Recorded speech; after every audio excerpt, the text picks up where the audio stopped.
안녕하십니까, 깡패시사입니다. 오늘의 주요 이슈를 전해드리기에 앞서 먼저 밝혀둡니다.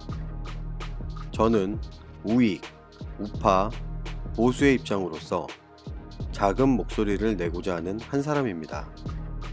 좌익, 좌파, 진보 성향이신 분들은 듣기 거북할 수 있겠습니다만 자신과 똑같은 입장이 아니라고 해서 무작위 악의적인 신고는 지양해 주시길 바라며 99% 사실에 근거하여 보도하고 분석하겠습니다. 오늘의 이슈를 전해드립니다. 문재인 정부가 가져올 무서운 변화 또다시 시작되고 있습니다. 2차 북미 정상회담이 노딜로 끝날 수밖에 없었던 이유 중 일부가 밝혀졌습니다.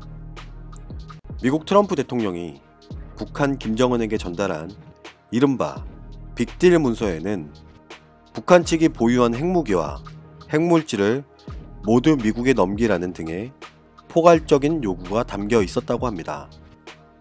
미국 로이터 통신은 해당 문서를 입수했다며 미국이 북한의 핵시설과 생물학 화학전 프로그램, 이와 관련한 이중의 용도 능력, 탄도미사일과 발사대 및 관련 시설 등의 완전한 해체를 요구했다고 보도했습니다.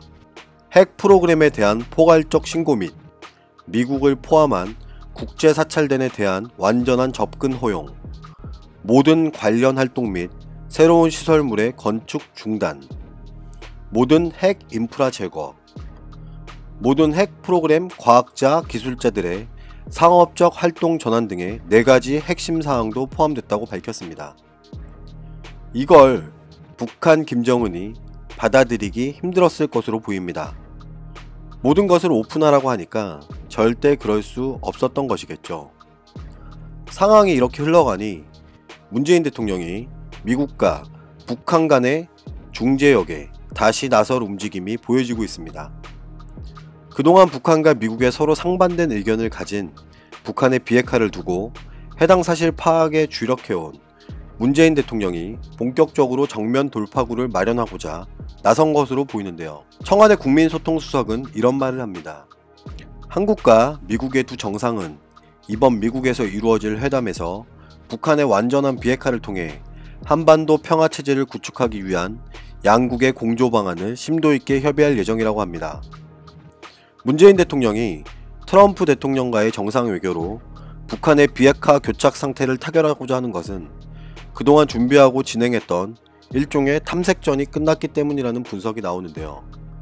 하노이 회담 결렬 직후 대한민국 청와대는 당혹스러운 기색을 보이면서도 어떠한 입장 표명이나 즉각적인 대응을 자제해오고 있었습니다.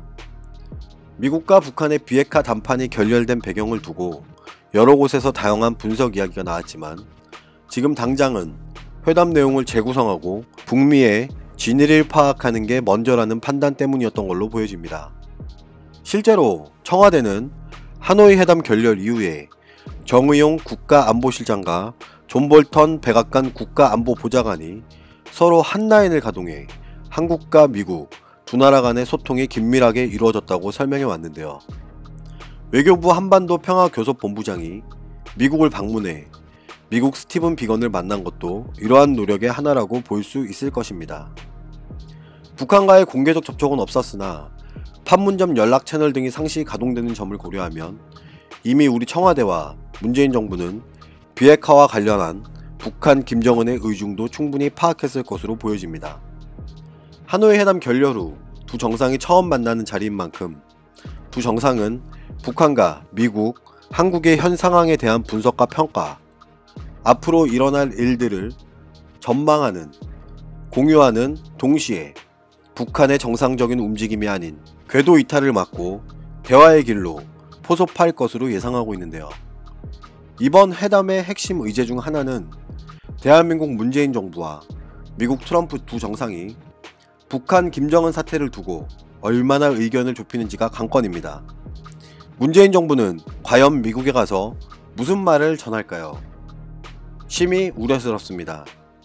우리의 동맹국가인 미국의 의견을 존중하고 합의할 게 아니라 북한 김정은 의중을 대변하진 않을까 걱정됩니다. 일전에 하노이 미북 정상회담에서 이미 확인된 게 있습니다. 북한 김정은의 단계적 접근론과 미국의 일괄 타결식 빅딜론 사이에 벌써 현격한 입장 차이가 확인이 된 건데요. 청와대 고위 관계자는 이런 평가를 내렸습니다. 한꺼번에 완벽한 비핵화 목표를 달성하는 것은 현실적으로 어렵지 않은가. 이 말은 사실상 미국 트럼프의 빅딜은 어렵다는 뜻으로 해석이 될 수도 있을 텐데요. 이미 대한민국이 이런 생각을 하고 있다면 문재인 대통령은 미국에 가서 과연 무슨 말을 전할까요? 북한 김정은과의 교착 상태의 장기화를 막는 동시에 비핵화 협상의 동력을 유지하려고 안달임을 쓰진 않을까요? 하노이 회담 결렬 후 끊이지 않고 나왔던 이야기가 있습니다. 여러분도 많이 들어보고 걱정하고 계신 부분일 텐데요. 바로 한미 동맹 균열론입니다. 한미 공조가 서로 엇박자가 계속될지는 이번 회담을 계기로 우리는 알 수 있을 것입니다. 미국 정부는 북한의 구체적 비핵화 조치를 촉구하면서 대북 제재를 유지하겠다는 입장을 고수해 왔는데요. 반면 문재인 정부는 개성공단, 금강산 관광 재개 등 남북 경협을 추진할 것이라는 우리 정부의 입장과 상반된 것으로 비치면서 한미 갈등설이 꾸준히 제기돼 왔던 만큼 우리는 이번 문재인 정부의 입장과 미국 트럼프 대통령과의 정상회담에 관심 가져야 할 이유입니다. 이번 문재인 정부의 미국 방문이 잘 됐을 경우를 가정해 이미 북한 김정은의 답방 이야기가 나오고 있습니다만 의전, 보도, 경호 등 준비가 쉽지 않다는 점을 고려하면 2018년 5월 26일에 이루어졌던 남북 정상회담처럼 판문점에서 회담하는 시나리오에 좀 더 가능성이 있어 보입니다. 이에 대한민국 통일부는 3월 29일 올해 북한 김정은의 서울 답방과 정상회담 정례화를 추진하겠다고 밝혔는데요. 대한민국 통일부는 지난 28일 국회에 이 같은 내용을 포함한 2019년도 남북관계 발전 시행 계획을 보고했다고 합니다.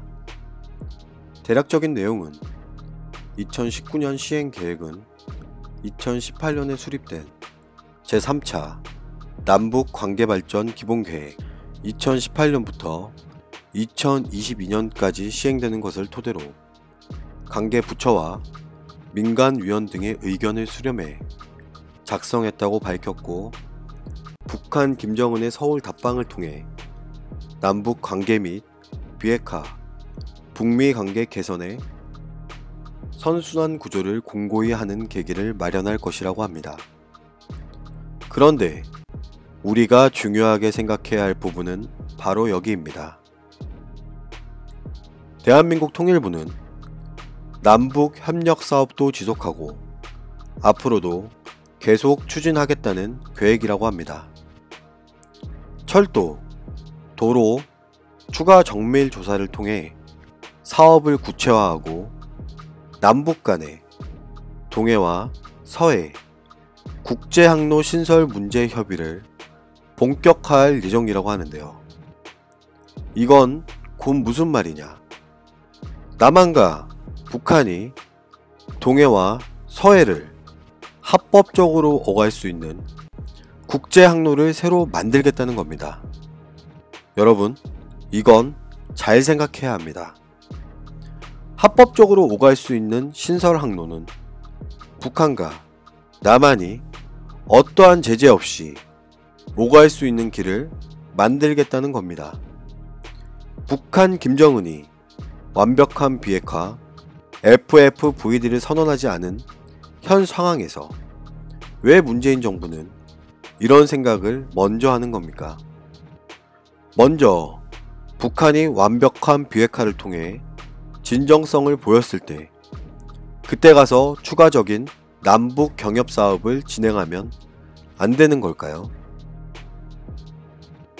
통일부 부대변인은 정례 브리핑에서 철도, 도로 사업은 북한과 협의를 거쳐 추가적인 정밀조사, 기본 계획 수립, 설계 등 절차를 단계적으로 밟아 나갈 예정이라지만 철도, 도로 공사 등 본격적인 사업 추진은 북한의 비핵화 진전 등 여러가지 여건을 감안하면서 검토해 나가도록 하겠다고 밝혔는데 이게 과연 잘 이루어질지는 의문입니다.